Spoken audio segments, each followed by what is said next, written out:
Hello बच्चों, तो आज का टॉपिक है जीन एंड देयर लोकस। बेटा आपको पता होगा जीन जो है ना, इसका इंट्रोडक्शन देने वाला जो बंदा है, जो साइंटिस्ट है, इसका नाम है ग्रेगर जॉन मेंडल।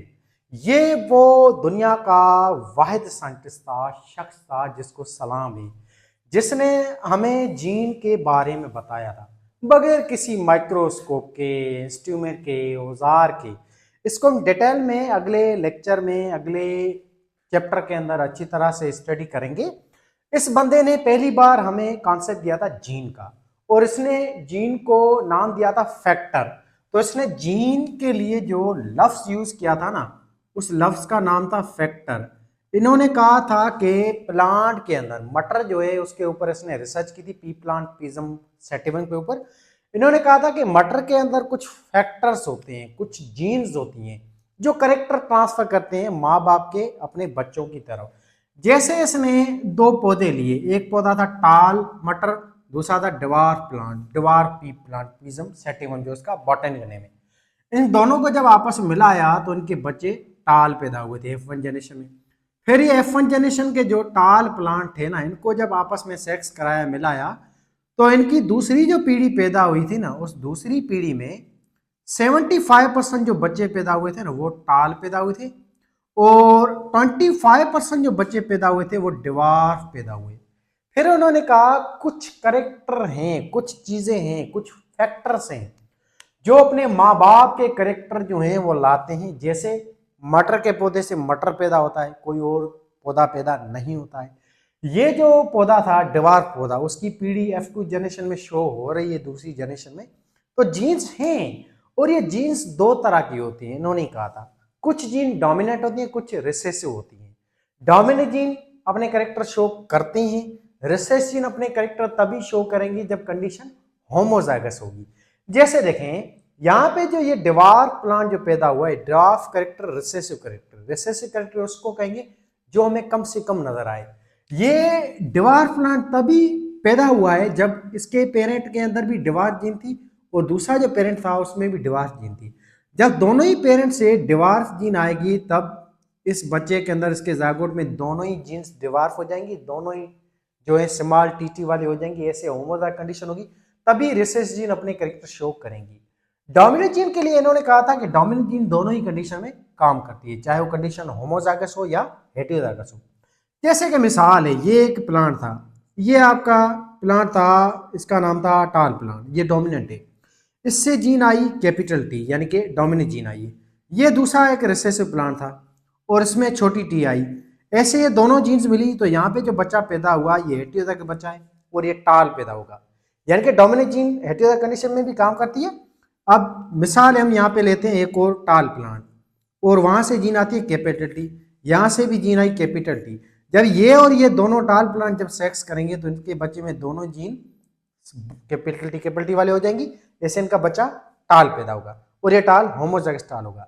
क्या डोमिनेंट जीन दोनों कंडीशन में काम करेगी, होमोजाइगस कंडीशन में भी, हेटेरोजाइगस कंडीशन के अंदर भी। ये सारी चीजें, बड़ी बड़ी बातें हमें बताने वाला जो बंदा है, इस भाई साहब का नाम है ग्रेगर जॉन मेंडल। इसके बाद, मेंडल के बाद साइंटिस्ट आया था, इसका नाम था विलियम जॉनसन, 1909 के अंदर। इसने नाम दिया था जीन का, इंट्रोड्यूस जो किया था ना नाम जीन, वो इसने रखा था जीन का नाम।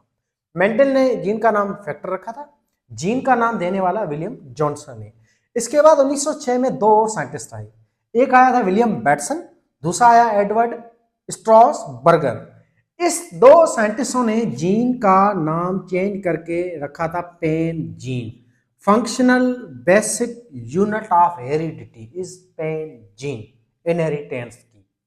जीन क्या होती है, अब आपको पता है, जीन हम स्मॉल सेगमेंट ऑफ डीएनए को कहते हैं, और जीन जो है ये बेसिकली बनी हुई है और किसी की भी नहीं, सिर्फ और सिर्फ न्यूक्लियोटाइड्स की होती है। अब ये आपका देखें डीएनए है, आपके डीएनए के अंदर जो न्यूक्लियोटाइड होते हैं, डीएनए सिंपल सी बात है मोनोमर का बना हुआ है, डीएनए के मोनोमर्स को हम न्यूक्लियोटाइड कहते हैं। अब फॉर एग्जाम्पल ये एक 100 न्यूक्लियोटाइड है, ये 100 न्यूक्लियोटाइड जब आरएनए को बनाए, मैसेंजर आरएनए को, तो इस प्रोसेस को हम कहते हैं ट्रांसक्रिप्शन। जब ये 100 न्यूक्लियोटाइड आरएनए बनाएंगे ना, तो इन 100 के 100 न्यूक्लियोटाइड को मिला के हम कहेंगे ग्रुप, और इस पूरे इस ग्रुप को या 100 न्यूक्लियोटाइड को हम कहते हैं एक जीन। तो जीन है क्या है, ये एक सीक्वेंस ऑफ न्यूक्लियोटाइड होती है। न्यूक्लियोटाइड की ये जो सीक्वेंस होती है ना, न्यूक्लियोटाइड का ये ग्रुप होता है, इसी ग्रुप को हम कहते हैं जीन। या सिंपल लफ्जों में कहें, डीएनए का ये टुकड़ा जो आरएनए को बनाए, इस टुकड़े को हम कहते हैं जीन। जीन का काम यही है आरएनए बनाना। फिर आरएनए जाके मैसेज देगा आपके साइटोप्लाज्म में प्रोटीन फैक्ट्री को, राइबोसोम को। फिर राइबोसोम में आरएनए के मैसेज को देखे उस तरह से अमीनो एसिड को अरेंज करेगा, जिसके नतीजे में आपका खास चीज बनेगी जिसको प्रोटीन कहेंगे। फिर ये प्रोटीन कन्वर्ट होगा एंजाइम के अंदर। फिर एंजाइम जाके आपकी बॉडी में कैरेक्टर्स को कंट्रोल करेगा, मेटाबॉलिज्म को कंट्रोल करेगा, काम करेगा। ऐसे आपकी जीन आपके सेल को कंट्रोल करती है एंजाइम की मदद से। One gene produce one RNA produce one enzyme. यानी कि ऐसे हम कह सकते हैं कि one gene produce one enzyme, ठीक है ना। अच्छा, एंजाइम की मदद से जीन से ऐसे आपके कैरेक्टर्स को कंट्रोल करती है। जीन की जो ये जगह है, ये पोजीशन है, ये जो प्लेस है, इस प्लेस को हम कहते हैं लोकस। लोकस का मतलब है, बड़ी बड़ी लफ्जों में हम कहें, the place where gene is found, that place is called locus या loci. Singular name locus, plural इसका है लोकाई। अब ये जो जीन्स होती हैं ये आती है क्रोमोसोम के थ्रू, माँ बाप से बच्चों के अंदर। जैसे मिसाल है, ये आप हो, ये आपकी वाइफ है, बच्चा कैसे पैदा होगा, आप अपना स्पर्म दोगे यानी कि गैमेट्स, औरत अपना स्पर्म देगी जिसको हम अंडा कहेंगे, इसका एक या फीमेल गैमेट। अब इन गैमेट्स के अंदर डीएनए होते हैं या क्रोमोसोम होते हैं, और क्रोमोसोम में जीन्स होती है। यही जीन्स जैसे आपस में मिली तो छोटा सा नन्हा मुन्ना बेबी पैदा होगा, बच्चा पैदा होगा। इस बच्चे के अंदर दो तरह की जीन होंगी, माँ की भी जीन होगी, फादर की भी जीन होगी। एक करेक्टर जीन फादर से आएगी, एक करेक्टर जीन माँ से मिलेगी। जैसे बच्चा, इसमें हाइट का हम करेक्टर देखें, ट्रेट मीन करेक्टर, तो इस बच्चे में हाइट की दो जीन होती है, एक माँ से आती है, एक फादर से आती है। और ये बच्चा डिप्लॉइड जानदार है, तो डिप्लॉइड जानदार के अंदर जीन दो होती है, हैप्लॉइड के अंदर जीन एक ही होती है। जैसे स्पर्म में, उसमें एक ही जीन थी, मिसाल टाल, और अंडे में एक जीन थी ड्वार्फ। तो ये दोनों ही गैमेट जैसे ही मिले तो डिप्लॉइड इंडिविजुअल बना। इस डिप्लॉइड इंडिविजुअल में एक करेक्टर की कितनी जीन है, दो होती है, टाल जीन भी है, ड्वार्फ जीन है। अब मिसाल ये टाल जीन डोमिनेंट है, तो ये जीन करेक्टर शो करेगी, ऐसे ये बच्चा टाल हो जाएगा, ये अपने बाप के ऊपर जाएगा, माँ के ऊपर नहीं जाएगा। यानी कि माँ की जीन पड़ी है मगर वो काम नहीं करेगी। ये काम रिसेसिव कंडीशन के अंदर, जब होमोजाइगस कंडीशन होगी तभी ये करेगी, हम जो पहले डिस्कस कर चुके हैं। क्रोमोसोम के दो टाइप होते हैं, एक होते हैं होमोलॉगस क्रोमोसोम, दूसरे होते हैं हेटेरोलॉगस या एनालॉगस क्रोमोसोम। नाम से जाहिर हो रहा है, होमोलॉगस क्रोमोसोम हम उन क्रोमोसोम को कहते हैं जो सेम क्रोमोसोम हो, जो सिमिलर हो, जो माँ बाप से सेम आते हो। जैसे मिसाल है, आपका जो स्पर्म है, इसमें जो पहला नंबर क्रोमोसोम होगा और अंडे के अंदर जो पहला नंबर क्रोमोसोम होगा, ये दोनों क्रोमोसोम सेम होंगे। इन सेम क्रोमोसोम को हम कहते हैं होमोलॉगस क्रोमोसोम, जो सेम हो, दोनों पेरेंट से सेम आए। इस स्पर्म का दूसरा नंबर क्रोमोसोम, अंडे का दूसरा नंबर जो क्रोमोसोम होगा, ये दोनों सेम होंगे। इन क्रोमोसोम को हम कहते हैं होमोलॉगस क्रोमोसोम कहेंगे। बात है समझ में। दूसरे होते हैं हेटेरोलॉगस क्रोमोसोम, जिनको हम कहते हैं डिफरेंट क्रोमोसोम, वो क्रोमोसोम जो पेरेंट से डिफरेंट हो। जैसे मिसाल है, आपके स्पर्म में जो पहला नंबर क्रोमोसोम होगा ना, वो इस अंडे के दूसरा, तीसरा, चौथा से लेकर 23 जो भी क्रोमोसोम होंगे उससे डिफरेंट होगा। तो इसका पहला क्रोमो, इसका दूसरा क्रोमो डिफरेंट होंगे। इन डिफरेंट क्रोमोसोम को हम कहते हैं हेटेरोलॉगस क्रोमोसोम। और हेटेरोलॉगस क्रोमोसोम में जीन्स भी डिफरेंट होगी और जीन की प्लेस या लोकस भी डिफरेंट होगी।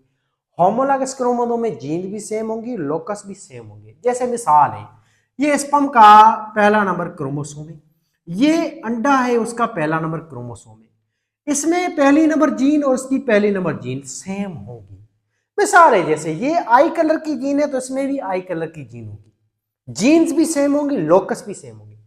इसमें दूसरी नंबर जीन मिसाल हेयर कलर की होगी तो इसमें भी दूसरी नंबर जीन अंडे वाले जो क्रोमोसोम है उसमें भी हेयर कलर की होगी, और उनके लोकस भी सेम होंगे। इनको हम कहते हैं होमोलॉगस क्रोमोसोम।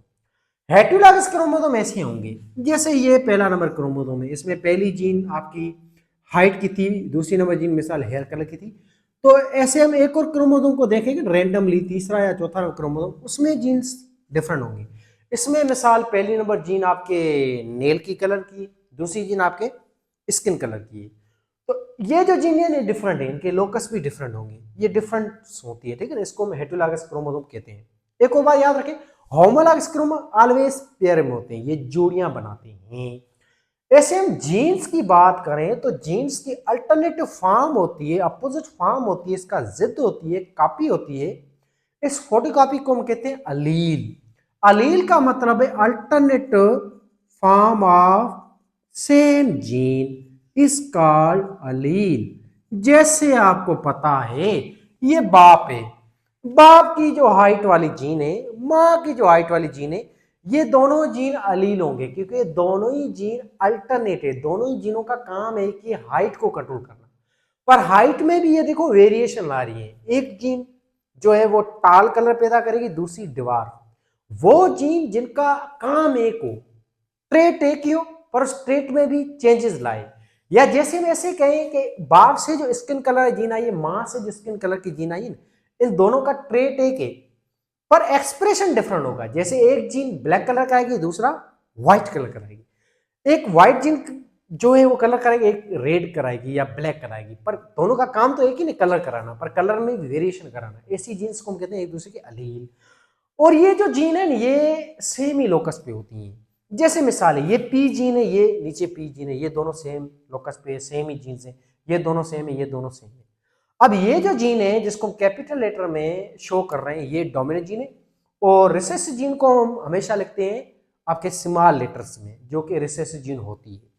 अब दोनों अगर पेरेंट से डोमिनेंट जीन आ रही हैं तो उस कंडीशन को हम कहते हैं होमोजाइगस डोमिनेंट कंडीशन। जैसे मिसाल ये दोनों कैपिटल की कैपिटल बी दोनों जीन सेम है, डोमिनेंट है, तो उनको हम कहेंगे कंडीशन को होमोजाइगस डोमिनेंट कंडीशन। अगर दोनों रिसेसिव जीन है बच्चे के अंदर, दोनों पेरेंट से रिसेसिव जीन आई है, दोनों ही जीन सेम है, तो इस कंडीशन को हम कहते हैं होमोजाइगस रिसेसिव कंडीशन। अगर एक पेरेंट से डोमिनेंट जीन आई है, दूसरे से रिसेसिव जीन आई है, तो इस कंडीशन को हम कहते हैं हेटेरोजाइगस कंडीशन, जिसमें डोमिनेंट जीन काम करेगी, रिसेसिव जीन काम नहीं करेगी। ये तीन मोटे मोटे अल्फाज थे आपके बुक के अंदर जो हम डिस्कस कर चुके हैं। यही था आपका टॉपिक। कोई सवाल, क्वेश्चन, कंफ्यूजन है तो जरूर पूछें। वीडियो को लाइक, शेयर और सब्सक्राइब चैनल को जरूर करें। दोस्तों के साथ भी ये चीज़ शेयर जरूर करें ताकि उनको भी फायदा मिल सके।